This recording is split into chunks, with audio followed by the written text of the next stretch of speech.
scared to death. You could hear the tornado go by. Breaking news, damage and injuries already reported from Hurricane Ian in Florida hours before landfall. We have team coverage as Colorado rescue crews are already in place to help in the aftermath. Then no one saw this coming for their shopping trip. What police tell Denver 7 about the real pipe bomb found behind a Littleton Safeway. And paying it forward, a little girl who survived brain tumors is helping hospitalized kids. Yep, a lot going on this morning, so we've got some good stories for you coming up here as well. At least it's a nice day in our forecast here. Yeah. Rest of the country is bone dry today. A little wild. Take a look. I'm going to get you out the door this morning, and then we'll have more, obviously, on Hurricane Ian. Right now, temperatures in town have been in the 40s and 50s. It's going to be a beautiful sunrise here from Fort Morgan. Looking off to the east, you're going to find sunshine. Very dark right now. Still waiting on that sunrise. We'll be in the 50s this morning. If you're getting out for a walk, a run, just taking the kids to the bus stop, we'll be early on pretty mild, and then low to mid 70s by about 11 o'clock. It is going to warm up a lot faster today compared to yesterday. Upper 70s by noon, and then we'll tack on a few more degrees. So highs are going to be right around 82 to near 85, covering most of northeastern Colorado. 60s and 70s for the mountains today. Now the high country may see an isolated storm or two here this afternoon. A much better chance of getting some rain out west tomorrow, and we may see a few of those storms here tomorrow. I'll show you the timing of that, plus our next cold front when it hits coming up. And right now we still have a major crash on the eastbound side of Highway 36. I would recommend other alternates, including using Federal or Pecos down to I-76 and working your way back to I-25 or 270 from Air Tracker 7. You can see what's going on. The crash is right between Pecos and Broadway. The helicopter shot, there we go. Oh, it's all grainy right now. You can see most of the crash right here on the left side. One lane's getting through. We can go back to the travel times, and you can see it's already registering at 30 minutes, and that's just from Sheridan getting down to I-25. So you can run the side streets on down to I-76 and work your way back and save yourself a whole bunch of time. The rest of the north side drive looks pretty standard. Still seeing construction out on the west side of town on I-70, trying to get through Federal and Pecos, just like we saw yesterday. Hopefully it doesn't run as late as it did yesterday, because that caused some huge delays. There is one crash down in Parker at Parker and Plaza Drive. You can see from the camera over there on I-75 there in Port Charlotte how wet it is right now. The rain's coming in, and we do have parts of the highway open and other parts of the highway down there in Florida closed down right now north of Fort Myers. And we want to give you another look as Hurricane Ian is holding just barely as a Category 4 storm this hour. Winds are topping out at 155 miles an hour, but that is only too shy of what's considered a Category 5. This is Cape Coral. Obviously, you can see the palm trees shaking. No one is out there. Everyone is hunkered down and bracing for what's to come, because Hurricane Ian is expected to make landfall near Cape Coral, Sanibel Island, or Fort Myers later today. We have team coverage this morning. We will get to Justin Finch in Tampa in just a moment here. First, we want to start with Jessica Crawford in our newsroom. Jessica, you've been through hurricanes before, and you've been monitoring the latest feeds from social media, because we want to see what people are dealing with right now. Absolutely, and people are dealing with a lot as they just watch this storm make its approach to Florida. So many of them are wondering if they should have left, whether they've done enough to protect the things that they've owned. A lot going on there right now, especially in Sanibel Island. So that is in southwest Florida, right there on the coast, definitely about to take a direct hit from Hurricane Ian. They've been under emergency evacuation orders. Now, people have not been forced from their homes, but there will be no one to help them in an emergency. Here's brand new video from one of our sister stations' reporters on Sanibel, and the island's firefighters and EMS evacuated themselves last night. So there is also a curfew in place. So lots of measures there have been put in place to get people out of the area. They're definitely anticipating a big hit there. Here's some new video from WPTV. It shows damage from the possible tornado at Kings Point, Delray Beach on the Atlantic coast due to the outer bands of Hurricane Ian. 2 people were hospitalized when trees fell into apartments, from lightning to flooded streets to possible tornadoes. Hurricane Ian making an impact before it officially even hits Florida. Now, when it comes to a possible tornado, locals say it caused a lot of damage, hitting a home, making a sound as loud as a train last night around 9:15. But Some people are still trying to make the best of it, though. This video was posted to Twitter by Ben Baller about 18 hours ago. A guy wakeboarding in the storm surge. Well, of course, that is not advised. Officials are urging Floridians to take extreme caution as Hurricane Ian continues to make its approach. Oh my gosh, so dangerous. Yeah, I know people are trying to make the most of it, but certainly a very serious situation. Coloradans are standing by to help in Florida as well. Kim Males is one of 8 volunteers headed into harm's way to help set up for the Red Cross. There's a lot of adrenaline, like, hey, we're here to do a job. Let's get this thing set up. Then we'll hunker down and survive, and then we'll be ready to emerge immediately after the disaster.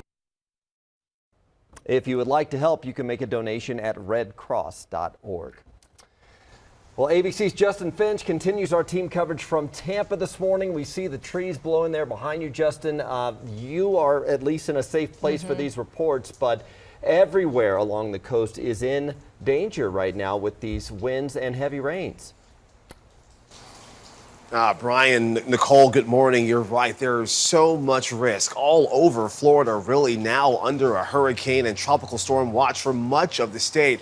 But that coastline, that Gulf coastline, is where so many eyes were trained this morning. It's not only where Hurricane Ian is forecast to come ashore in the southwest area of Florida, in the Fort Myers, Naples area, but that is where we could see that storm surge really pick up. And that's been a major concern for a very long time. We're talking about 10, 12, 14, 16 feet of water rising in the areas where people live and work every single day. In the Tampa area, that is why evacuations were called on Monday, getting people clear of those low-lying areas where storm surge is a risk. For the past several days, people have been making that very tough choice to either ride this storm out or get themselves somewhere safer to evacuate. Some going as far as Georgia and Alabama, some going as close as Orlando, now under some risk too with this storm moving farther east. So all over Florida at this time, the impacts of Hurricane Ian are already being seen and felt. Thousands are without power at this time across the state. And the governor here, Ron DeSantis, letting everybody know that this storm, where it's going, is still uncertain and the damage could be catastrophic. Can you hear me? You've been reporting in Tampa now for a few days, and we've been watching how this shifted. I mean, we were talking about Tampa bracing for a once-in-a-century massive hit here, but as the track of Ian has shifted, has there been any change in the attitudes there, a sense of relief? What are you seeing in Tampa? I can say for sure people in Tampa were really holding their breath and hoping they wouldn't get a taste of what came this way 100 years ago. But even with that storm moving slightly south, everyone here knows the risk is still very real. They're not out of the pocket yet, but they are still very, very much worried about what the damage that could be caused with this storm, even still just going slightly south. I'm Justin Finch, Denver 7. Back to you. Again, thank you, Justin. And our coverage of Hurricane Ian continues in our next half hour. One of the country's foremost experts on tropical cyclones from CSU, in fact, Dr. Michael Bell will be joining us to break down the dangers of Ian and how climate change is impacting hurricane season. Well, meanwhile, back here at home, Littleton police are trying to figure out who left a pipe bomb outside of a grocery store. Denver 7's Veronica Acosta is outside the Safeway. This is at Mineral Ave and South Broadway. Investigators are still trying to figure out who left it there, but scary to think about what might have happened had police not arrived. And this all happened just after noon yesterday. There were people shopping inside of the Safeway grocery store that's right behind me. And then you guys, there are stores that surround the grocery store. So there were also people there. You can imagine just what a scary situation it was when they started seeing all of those law enforcement officers show up, even that bomb squad. Now this morning, as you can see, it's a very different scene than it was yesterday. But take a moment and listen to this local business owner and what she had to say when she saw all of those law enforcement officers start showing up. In my mind, I kept going back and forth thinking, okay, so all of these people are here, the bomb squad, everybody's here, but yet I'm still allowed to stand right here next to this tape. So it was kind of one of those things going back and forth in my brain, like what is actually going on. So The pipe bomb was discovered by someone who was just on site doing their job. They were doing an inspection. The good news is the Littleton Police Department, alongside the Arapahoe County Sheriff's Office bomb squad, they were able to disable that pipe bomb. Though a law enforcement officer did tell ABC News this pipe bomb was, quote, a lot more sophisticated than what they typically see.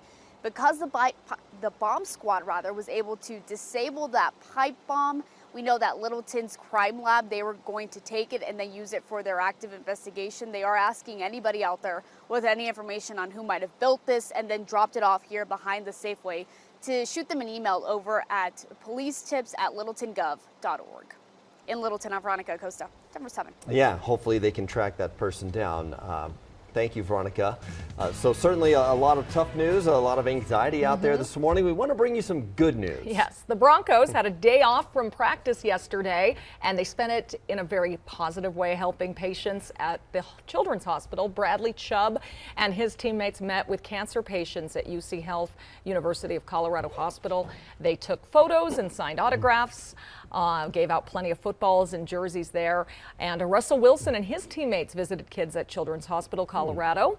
They brought books, toys, and of course, lots of Broncos gear. And Russell read to the kids from his own children's book, which he co-wrote with his wife, Sierra. It's called Why Not You? It's about telling kids to never give up and keep chasing their dreams. I love that. Great Such to see a great him out message, yeah. It is now just about 6:12. We are looking at what's going to be a pretty start to our day. For your kids heading off to school this morning, mid to upper 50s, sunny skies early on. It's going to be a warmer day today, low to mid 80s for highs. We've got Denver at right around about 82, 85. Still waiting on that sunrise, but Jason, it's going to be a bright one. So whatever problems are on the road now could get worse with that sunshine. Oh, great, because we have two major problems right now. One is on eastbound Highway 36. Air Tracker 7 is over that right now between Pecos and I-25. One lane is snaking through this crash scene with multiple cars involved here. So this is a huge backup all the way back to Federal. Take a look at the CDOT camera where the other trouble spot is on I-25 up north on that southbound side. From that camera, you can see that left lane is fully blocked up. We have the express lane open, the other lanes to the right open, but that's backing up traffic already from 104th. And now quickly going back to 120th.